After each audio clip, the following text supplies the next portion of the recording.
Hello, Ivy here. This month's podcast is entitled Gone Too Far Now. SG UK episode 137. This month's podcast continues to explore the tactics used by the UK monarchy family and associate groups to continue focusing on the activities of non-taxpayer funded royal family members who were forced out of the UK to protect their mental health and to reduce the risk to their lives. Whilst at the same time, the tax-funded monarchy family continue to allocate more resources and time on vanity projects which constantly aim to destroy the reputation of the people who dared to leave, or to play dress-up and live under the false belief that they are anointed and the monarchy will be there forever. The situation is now such that the monarchy, in its current state, is there to spend money on giving the impression that UK monarchy looks good to the world at large. And if it involves an extraordinary amount of expenditure to dress up in costumes and to parade around in the weight of stolen jewels, to display the power in play here in full sight, then so be it. A very small percentage of time is spent on what is classed as royal duties, which enable them to tick a few boxes each year, and a sycophantic press that use brainwashing techniques to those who think they can live their fantasy lives through people who were born into hereditary positions of power, without any concern for expecting any type of knowledge of the subjects or any competence in any field of the vanity projects that they choose to dip in and out of at whim. Increasingly, the UK monarchy seems totally antiquated and irrelevant to how the majority of society live life.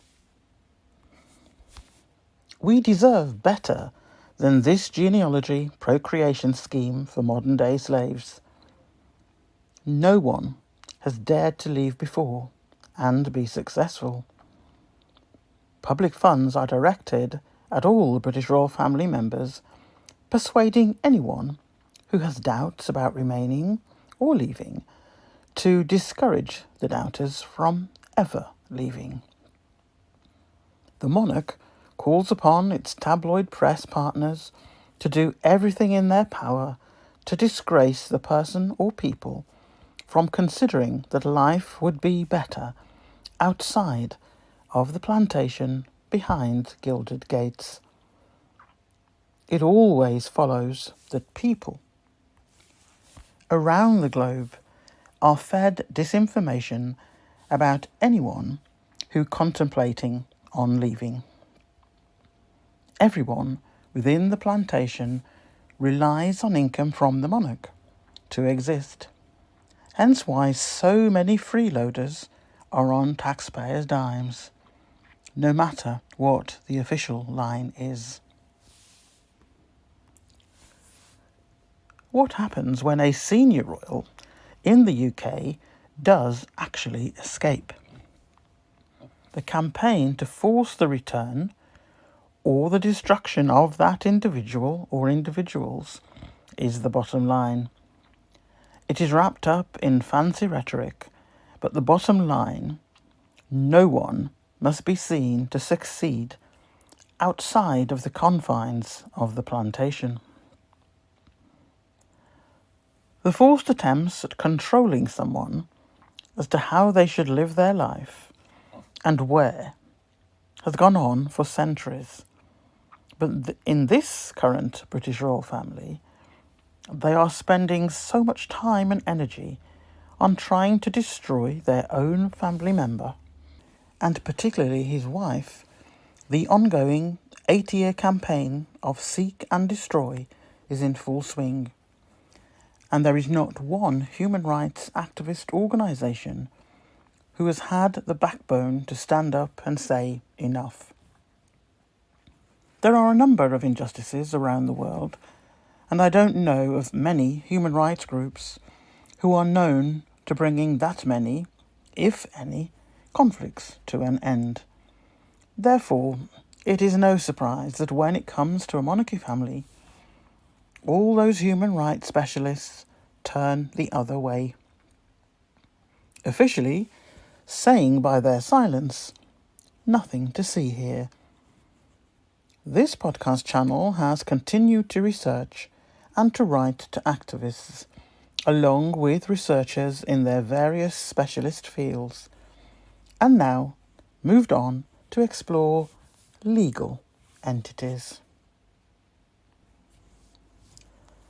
This 8-year and counting campaign of abuse in the UK of a senior royal and his wife who dared to walk away from abuse under the radar of the regime controlling the plantation behind gilded gates, set about creating a series of traps which was meant to make the senior royal return to the fold, and for his wife and children to be left to perish in some shape or form.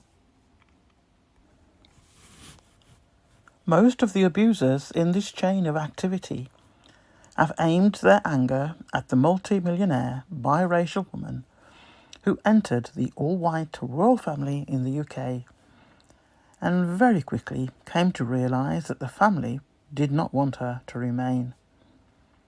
She was treated like a slave, treated like someone whose life had no value, pursued for 8 years relentlessly like an animal being chased, dehumanised from day one. This podcast will show how the past 8 years has more than provided evidence to take action.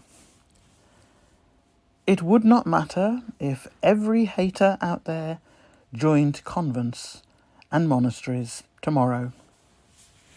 They have all done more than enough to be questioned about abusive and dangerous activity towards one family. And I am certain many more are going to be surprised how they are guilty under various laws, and they will be in a mental tailspin as each one is plucked out of the gang and informed of a few home truths in legal documentation. Yes, all those who have made Harry and Meghan, the Duke and Duchess of Sussex, the target for their hate for hire campaign, have provided records over the last 8 years that matches several areas of illegal activity. The evidence is there. You should all have left Harry and Meghan alone and carried on with the fantasy of the UK monarchy, as is your right. But when an evidence-based campaign can be proven in multiple areas of the law, it is arrogance and denial that lets you believe that you can continue as you have done for years. I would like to repeat the key sections from the podcast last month, not least because it forms part of the legal approach being currently researched. Tabloid media, printed and televised. Claimed activity, i.e., what they claim they are doing. Tabloid media and their counterparts on television often claim they are reporting news, exercising free speech, or holding public figures accountable. They may present themselves as simply informing the public or providing entertainment. Some tabloid gossip writers have set up TV programmes and talk to other gossip writers and try to appear all sincere and knowledgeable and skilled professionals having serious discussions. The fact that resources are allocated to gossip columnists to talk about the articles that have been written in the previous week and call it informative or entertaining is beyond parody. The gravy train will come to an end sooner than they have even considered possible. Actual behaviour. Sensationalism. They publish sensational, often misleading or exaggerated stories to attract readership. Intrusive reporting. They invade the privacy of individuals, often publishing personal information or intimate details without consent. Amplification of hate. By consistently publishing negative stories about a person, they can amplify hate and resentment towards that individual. Examples of stochastic terrorism. Publishing inflammatory headlines that incite anger or violence. Repeating unfounded allegations that contribute to public hostility towards the individual. Using emotionally charged language that dehumanizes the target. Just a note, we did the same for the aristocratic family and the keyboard warriors. All the details are in episode 136 and in the accompanying article that's on my website, ivybarrow.org. Another quote from episode 136. Legal aspects, injunctions and precedents. First, we'll have a look at injunctions. An injunction is a legal order that requires a party to do or refrain from doing specific acts. Here's how it can be applied. Against media. While difficult, it is possible to obtain an injunction against media outlets to prevent the publication of certain information, particularly if it can be proven that publication constitutes harassment or incitement. Against family members. An injunction can be placed against individuals, including family members, if their actions amount to harassment, stalking, or threats. Against online harassers. Social media platforms have policies against harassment, and courts can issue injunctions against individuals who perpetrate online abuse.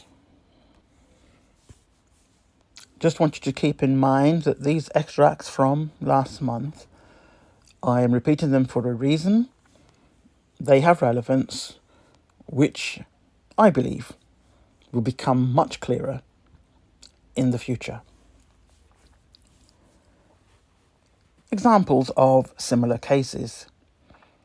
In extreme cases, orders such as non-molestation orders or harassment protection orders have been issued to prevent continued harassment. Celebrities have sometimes managed to obtain injunctions against paparazzi and intrusive reporting. Practical applications and challenges. Challenges in enforcing injunctions. evidence. Substantial evidence must be provided, and here is the key phrase, to establish patterns of behaviour. End of that quote. Scope. Injunctions need to be specific as to what they prohibit, making blanket bans difficult to enforce. Jurisdiction. Injunctions can be hard to enforce internationally, particularly with online harassment. End of quotes in terms of those few headings from last week, but they are important and it's worthy to keep a note of that for the future. I'd like to announce in this episode that this channel has now approached a legal entity, giving an outline of the 8 years of research and the podcasts and accompanying articles over the last 3 years, and the correspondence sent out to a number of community-based legal advocates, doing their best to seek legal redress for their clients, who are not in a financial position to be able to afford continuing court dates and cases. Abusers, usually men, like to drag women through the legal system in the hope that they will not be able to go very far due to lack of funds. There are children's charities out there whose members have been driven close to taking their own lives. Some have succeeded. One community group, looking after the interests of children who have suffered hate online and where their mental health has suffered as a result. In the search the Sussex Global UK did 2 years ago, we contacted a few groups who belonged to an association backed by the President of the USA. There were many more community-based groups, including coercive control specialists, such as Dr. Evan Stark and Laura Richards, 2 specialists that we have included a number of times in our podcasts, and details included in a number of articles giving contact details. The idea behind this was to include any of those that we approached to inform about our campaign as to whether or not they would be willing to be part of a number of international specialist groups giving their thoughts by telephone, Zoom or email, from which part of the world they are based, to help bring together expertise and ideas into one place. I will now state here and now, I personally won't be involved in contacting any of the people on the Sussex Global UK database from here on in.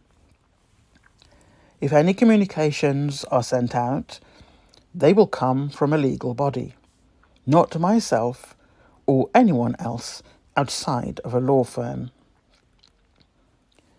UK media, in its various factions, have form and have an established pattern of behaviour when exerting their perceived authority as media blisters on regal rear ends. For 8 years, I have kept my head down, not got drawn into day-to-day drama, and tried wherever possible to research and see where this podcast channel could help Harry and Meghan in any way, and in particular to be a strong, active member of the Sussex Global Support Network.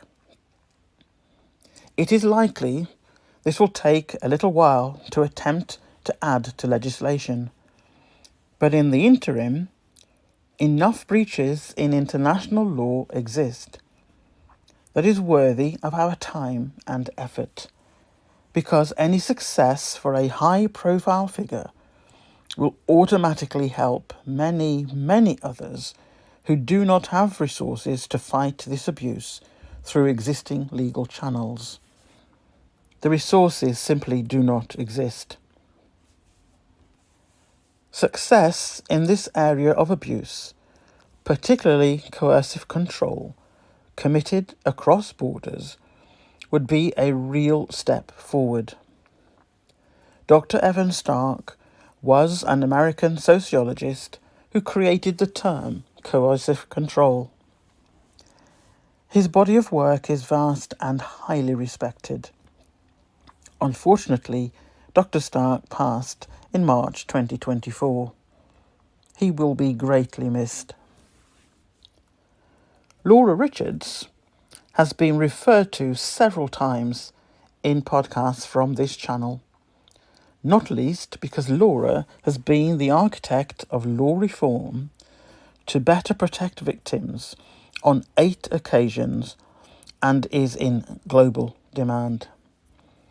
Laura has applied her psychology degrees to analyse crime from a behavioural and preventative perspective. I hope to see Laura Richards involved with whichever legal team, if this podcast possibly can secure legal assistance in the future. No campaign operates without champions from many walks of life. Elected officials were approached, likewise authors and investigative personnel from a variety of countries, who would be able to add to the strong content in a database put together for the first time. Some of the podcast presentations showed a number of academic models used by groups such as the FBI in helping to identify when people move away from being online and begin to carry out acts out in the real world, and use a hierarchy system to elevate their power and influence on how to reach the pinnacle of their ambitions and end their target. The SGUK Coercive Control Across Borders campaign and an accompanying book in 2025 includes all of these groups and individuals as examples of what is being done out there on the ground, all of whom are going about their day-to-day with minimal resources, but doing their utmost to protect their clientele. One of the threads running through the book focuses on someone who is affluent and strong psychologically. After 8 years of abuse and counting, this particular individual is still standing. Most would not be alive right now in the same position. When a nation is persuaded to hate someone that they have never met, but have based their dislike because of what media feeds them every day, both televised and also printed and online, there comes a point for many who begin to take it on board. Believing it must be true, because it is on the news every day. Even those who are not interested develop an aversion to hearing about the person, because it is every single day, and some days each tabloid publishes 10 to 25 articles a day. Members of the public become irritated by their TV screens and newspapers and magazines containing negative stories about the same person or people. Eventually, the annoyance turns to irritation, and then they join the hate train. It is a deliberate ploy to ensure that there is a never-ending supply of people who start to post several comments a day, all containing and increasing numbers of cases inciting hate against the same person. Now there is a hate for hire as a business concept, and people are actually paid to say negative things in interviews and articles and posts online, all targeting the same person. Imagine if you knew that approximately 100 articles a day written about you in the most disparaging ways by the establishment and the nation's monarchy family and gossip writers who think that they are journalists openly state in their rags that the person will end up like Princess Diana. Or other posts quite frequently state that if something happened to the lady in question, her husband would return to the fold of the monarchy and would be able to be the scapegoat again. Some journalists have gone as far as stating in print that if anything happened to the wife and children, the prince would return to the UK to mourn and find solace in the arms of the slave master again. How Meghan has withstood all of this for the past 8 years, I do not know. Every day that Meghan is seen in public, living and breathing and going about her business, UK tabloid media hide behind racist undertone rhetoric. Remember when one Queen's Counsel at the time posted on a social media platform that the volume of regular comments posted by journalists in the Royal Rota, which contained undertones of racism, was damaging to the UK's reputation, implying that if someone at this level was treated this way, then what does it say about how people of colour in other society group tiers and their likely treatment by the establishment? Is this normal for the UK now? One of the Rota crew immediately responded to the posted comment and stated with his full chest and the impression given of arrogance on speed. Replied to the QC, now KC, that you of all people should know that articles containing racial undertones is not illegal. End of quote. I say to you, Phil Dampier, the Rota member who could not wait to respond to the QC, one comment here and there may not be illegal.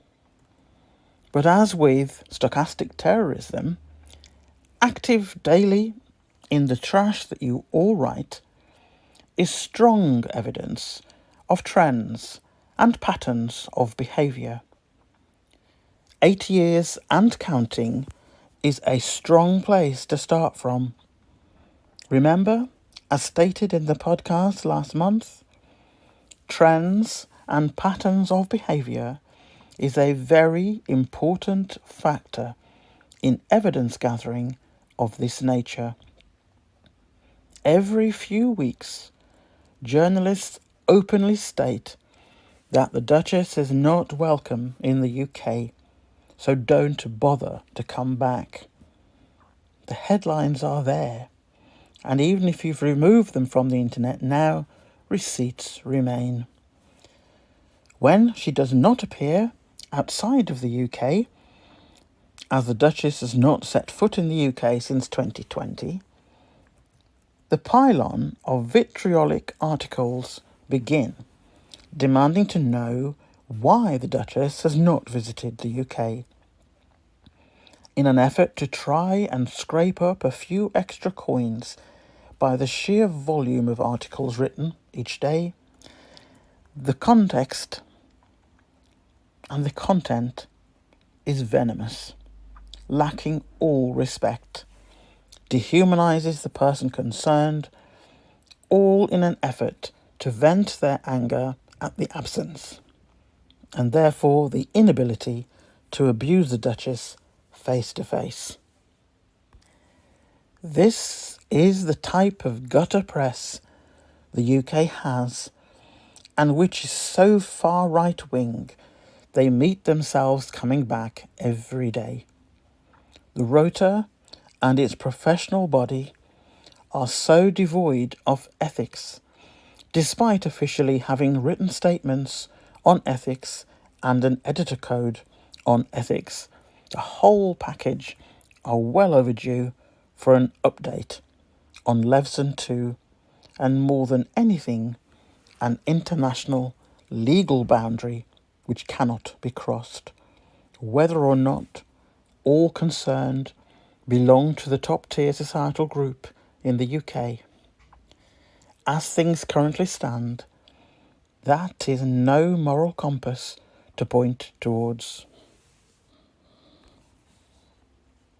The three groups covered in the last podcast and article are just a sample of what is out there.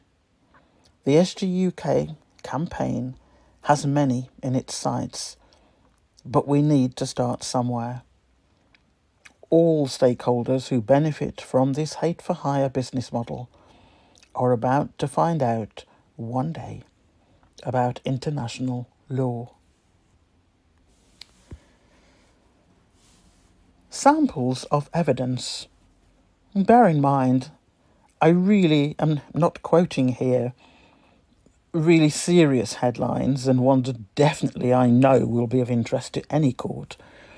So these are the mild versions, but just so that you know, there are far, far worse that make a legal advocate's job much, much easier in the future. So, samples of evidence. Here are some notable headlines from UK tabloid newspapers about Meghan Markle since 2016 that have been, and I've put here in bold and italic, critiqued for their obsessive and potentially harmful nature. End of quote. Here are some examples that have gained attention for their tone and content.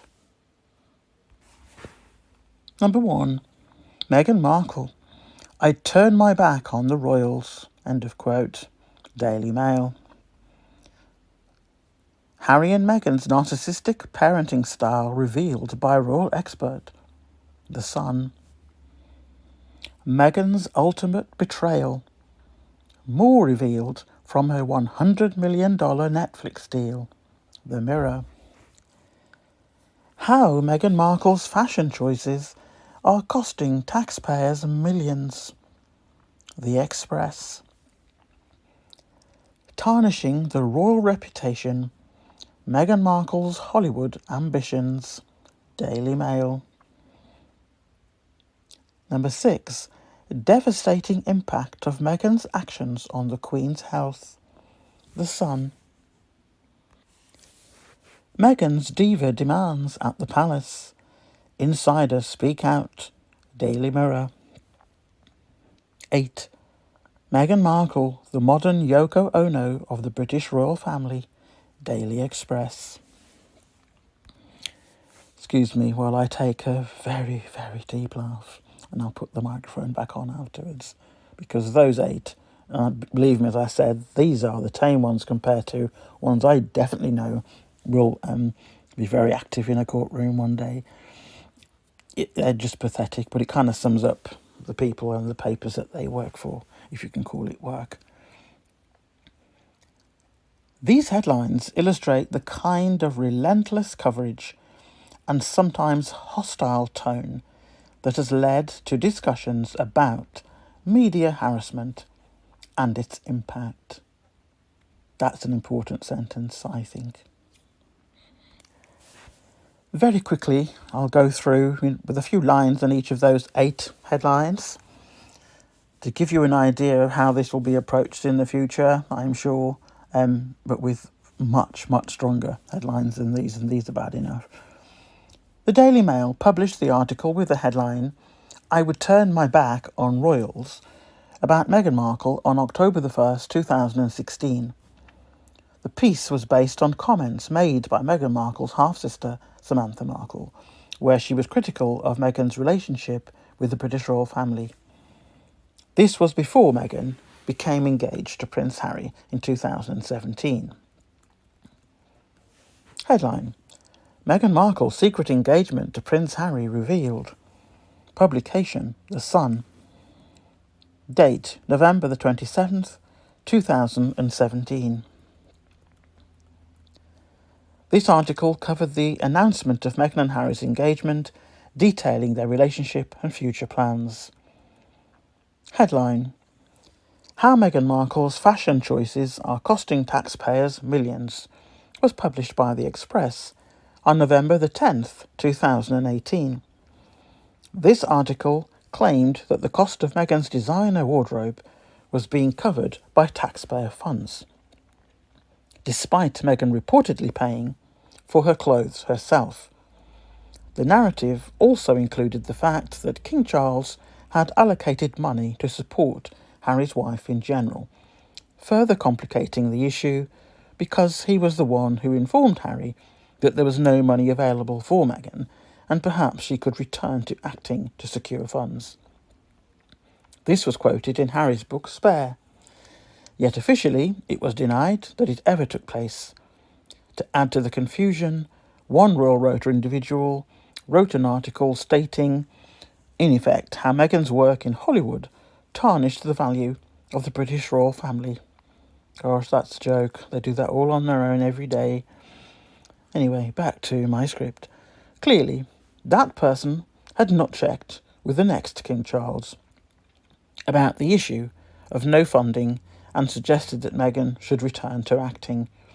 It was obvious that the Rota knew about no money put aside for Meghan, but one jumped the gun too quickly to complain about Meghan acting and tarnishing the royal brand by doing so, when in fact Meghan stepped away from acting upon marriage.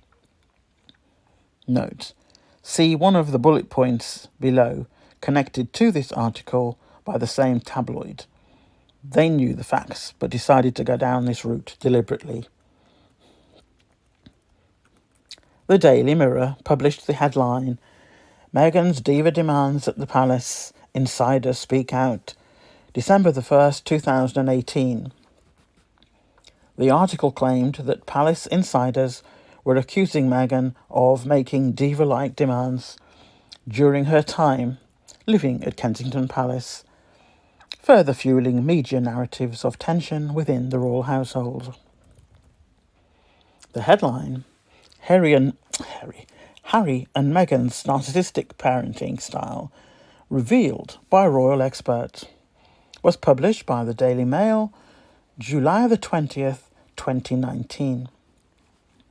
This was a part of a series of articles where various royal experts criticised Prince Harry and Meghan Markle's parenting approach following the birth of their first child, Archie, in May 2019. The Express published the headline, Meghan Markle, the modern Yoko Ono of the British royal family, on March the 10th, 2020. This article compared Meghan to Yoko Ono, suggesting that her presence was divisive, within the royal family, much like Yoko Ono was rumoured to be within the Beatles. The Express published the headline, Meghan's ultimate betrayal. More revealed from her $100 million Netflix deal on September the 26th, 2020. This article followed the announcement of Prince Harry and Meghan's multi-million-dollar production deal with Netflix, which led to a widespread media scrutiny and claims of betrayal towards the royal family, as the couple had stepped back from royal duties earlier that year. The Daily Mail published a headline, Tarnishing the Royals' Reputation. Meghan Markle, Hollywood's Ambitions. On December the 27th, 2020. This article criticised Meghan for allegedly prioritising her Hollywood career over royal duties, further straining her relationship with the royal family following her and Prince Harry's decision to step back from roles as senior royals. NB once again, the Daily Mail deliberately twisting themselves into pretzels just to create drama. Empty-headed rota clearly know next to nothing about Hollywood and paid channels like Netflix. The Sun published the headline "Devastating Impact of Meghan's Actions on Queen's Health" on April the 13th, 2021. This article speculated about the effect Meghan Markle's public actions, particularly following the Oprah Winfrey interview, had on the health of Queen Elizabeth II, framing it as a source of stress and concern for the monarch. I'd just like to point out here that Meghan was not alone in this interview, but as always, tabloid trash like to make out everything that was said on that interview came from Meghan. 2022's headline, Meghan Markle's Netflix docuseries sparks controversy. The Mirror, November the 30th, 2022. The headline addressed the backlash surrounding Meghan's new docuseries and the portrayal of the royal family. 2023's headlines, Meghan Markle's return to the spotlight. What's next? The Daily Mail, March the 1st, 2023. This article speculated on Meghan's next steps following her and Harry's increased public appearances and the growing anticipation for new projects. 2024. Where's Meghan? Fans concerned over her absence. Publication, The Daily Express, March the 10th, 2024. This article questioned Meghan's public absence and the speculation surrounding it, highlighting fan concern. Headline number 2 for 2024, January the 15th, in fact. Meghan Markle, the Duchess who vanished. Publication, The Sun.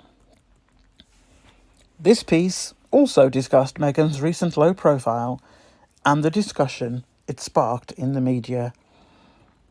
And I'll just say, someone else in that family who went missing for several months didn't have this number of headlines. Not at all. And when people did ask any questions, they were pounced upon. Yeah, we'll say no more on that front. But needless to say, the purpose of that little exercise was to show, and I said these are mild compared to the ones that I know once we get into any kind of legal activity, are far worse than these. But they form a very good trend and pattern. And we're talking here since 2016 without fail. Some of them go into hundreds. Some of them go into 100 between the tabloids in a day. So imagine the kind of total over 8 years. It's very hard for any kind of legal individual, let's put it like that, who can justify any, but certainly the majority of the headlines aimed at Meghan since 2016, and it's still ongoing now. I feel sure some of those individuals are going to be held accountable. And trust me, I will be happy to spend money on very expensive champagne for each one that is held accountable for their actions. Let's carry on. Here are some common themes and trends in UK tabloid headlines and coverage relating to Meghan since 2016. Criticism of lifestyle choices. Tabloids often criticised her decisions, whether they pertained to travel, eco-friendly choices, or her approach to motherhood. 2. Scrutiny of family relationships. Articles frequently focused on Meghan's relationships with her own family and sometimes depicted them in a negative light. 3. Fashion and appearance. Meghan's fashion choices were often dissected, and while sometimes praised, they were always used to critique her for being too lavish or not adhering to royal traditions. 4. Allegations of royal protocol violations. Oh my. Tabloids sometimes claimed Meghan was breaking royal protocol even for small actions or choices. 5. Comparisons with Kate Middleton. Headlines have often drawn comparisons between Meghan and Kate, the latter being treated like a child that can do no wrong. The next UK Queen can go missing for months on end and fabricate a tale of cancer-related illness and ailments, pre-cancer, preventative cancer, and at the same time be part of body doubles' tale of posing as her in farmers' markets or her mother's hired car, because it was definitely not her own, and not to mention more than 4 wheels were on it. Let's not even go there, Ari, the altered images more than once, and the use of AI. Yet, still, the future Queen still reported on as if she was in fact a Stepford wife created. Perfect in every way, and Meghan is painted as a villain. A persona that no one in all her years of working with professionals have nothing but praise to give, but yet coming to a royal family with entitlement and arrogance, but no active brain cells present, no critical thinking, and working on the same project for almost 20 years with not one single measurable outcome. Until Meghan arrived on the scene, tabloid headlines were far from glowing, but since June 2016, a metamorphosis has occurred, apparently. Definitely not among people with a functioning brain. Meghan has been treated badly. The treatment of her led to a miscarriage. That in itself is beyond vile, and the behaviour became worse, not better, by Royal Rota personnel.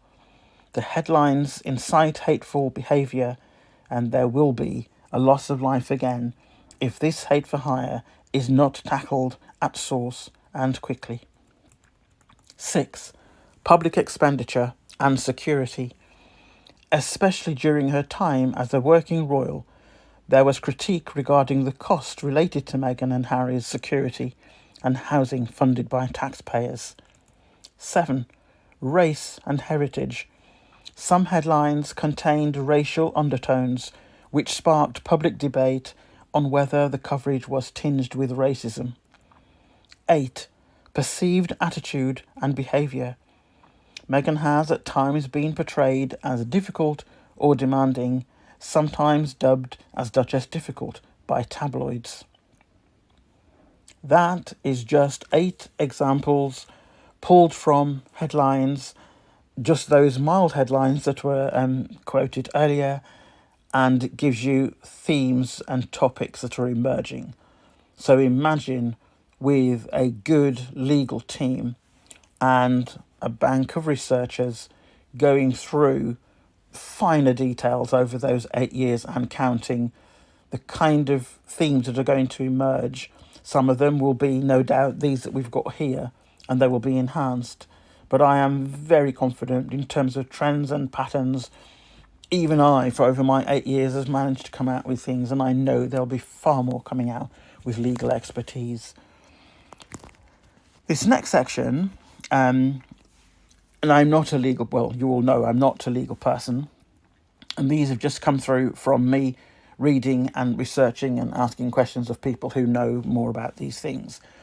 And again, this is just, an overview of things, but I know and I'm confident it'll be far more detailed with the right people behind it.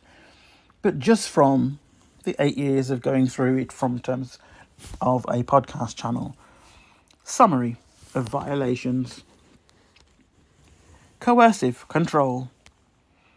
Meghan was subjected to coercive control while living in the UK, including financial abuse, removal of her passport, driving licence and credit cards, isolation and emotional manipulation, pressure to dim her light, and avoid outshining senior royals. Under the UK Serious Crime Act 2015, such behaviours qualify as criminal offences. Harassment via media. UK tabloids, acting with impunity, engaged in relentless media harassment, violating privacy laws and exacerbating Meghan's mental health struggles, which included suicidal ideations. Her attempts to seek help were ignored, as institutions like the royal family refused her access to medical assistance. Ongoing harassment across borders. After moving to the US, Meghan continued to face harassment through online platforms and media outlets based in the UK. This constitutes a breach of both US and UK laws regarding harassment and cyberbullying, and yet no substantial legal intervention has been initiated. Racial discrimination. The campaign against Meghan appears to be racially motivated, aimed at preventing a black woman from entering the historically white royal family bloodline. The racist undertones are undeniable and violate international human rights laws, including the International Convention on the Elimination of All Forms of Racial Discrimination, in short, ICERD. Key legal considerations. International jurisdiction. Meghan's status as a US citizen and the ongoing harassment she faces from UK-based entities provides grounds for invoking extraterritorial jurisdiction. That's in bold. Legal experts should explore the application of cybercrime conventions, like the Budapest Convention on Cybercrime, to address online harassment.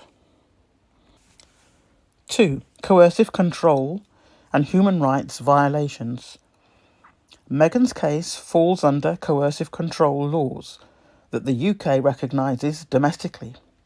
International human rights law, such as the European Convention on Human Rights, also mandates protection against inhumane or degrading treatment.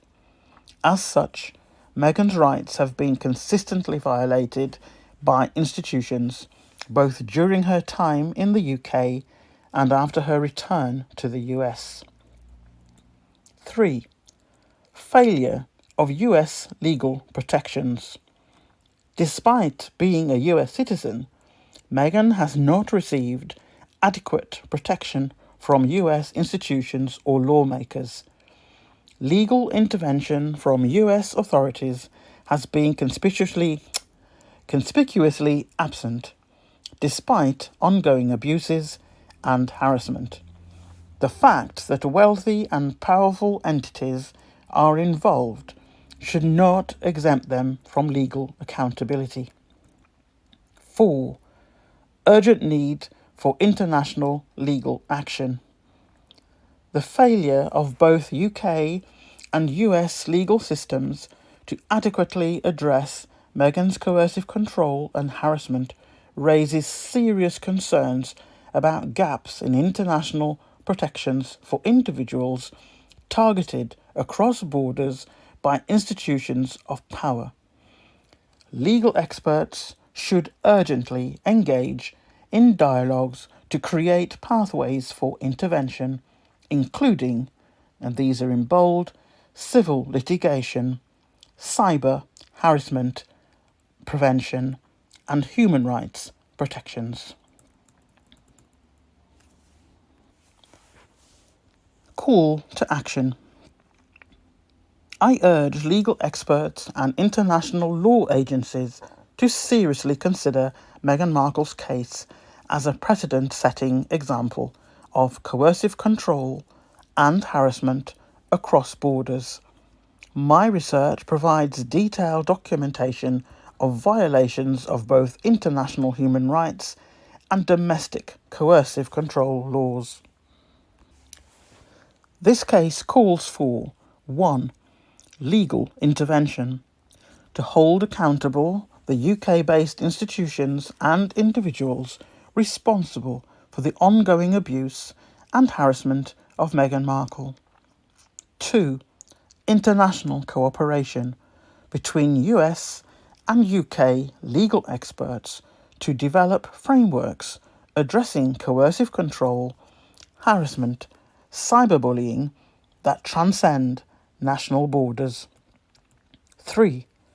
Enforcement of existing laws, for example, Serious Crime Act 2015, Budapest Convention on Cybercrimes, that protect individuals from coercive control and racial discrimination, regardless of the wealth or status of the perpetrating institutions.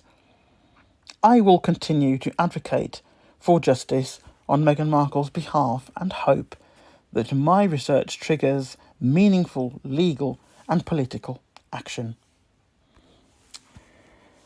That brings this month's podcast to an end. I know there was a lot of detail there.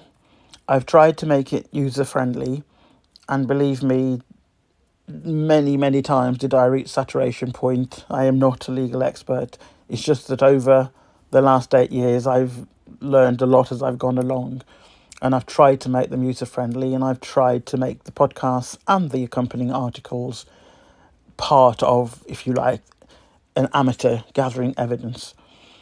I know that legal experts will gather it in a totally different way, but this is just to give them 80 years worth of what work has been done by myself and the volunteers on the channel who have worked behind the scenes, sending out various communications over the years.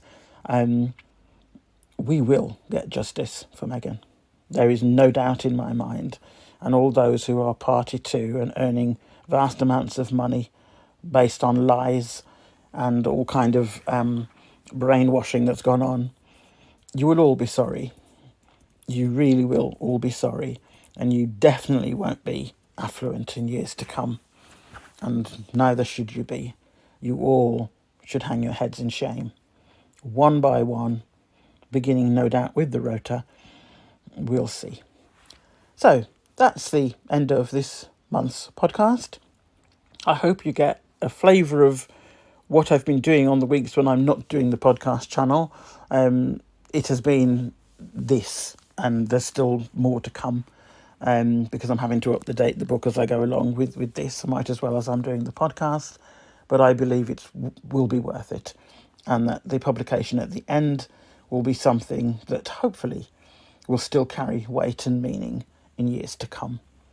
So, as usual, I look forward very much so for your comments and on this podcast, and over the next few days and weeks, hopefully, that you will, if you have ideas that you would like to suggest, please do and put them in the comments or email me, and I will do my best to sort of answer them as well. I will answer all of them, but it might take me some time, but I will get round to replying to you all. And as you know, I did say some months ago, I would be including a variety of comments over those 3 years from the people that have taken the trouble to put comments in. I can't use all of them, but I'm going to use an awful lot because I think it covers the themes that we're talking about. And this particular podcast is almost a summary, if you like, of the outcomes of the campaign work that's been going on behind the scenes and what's coming up next month, not next month, next year, when the book is published. I think no doubt there will be a lot of activity, not all of it pleasant, but you know, we've been there before. So Hope you enjoy the podcast on Sunday when it airs. And as I said, I look forward to reading and responding to your comments. So it's bye from me. Bye from Ivy. Bye.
Thank you.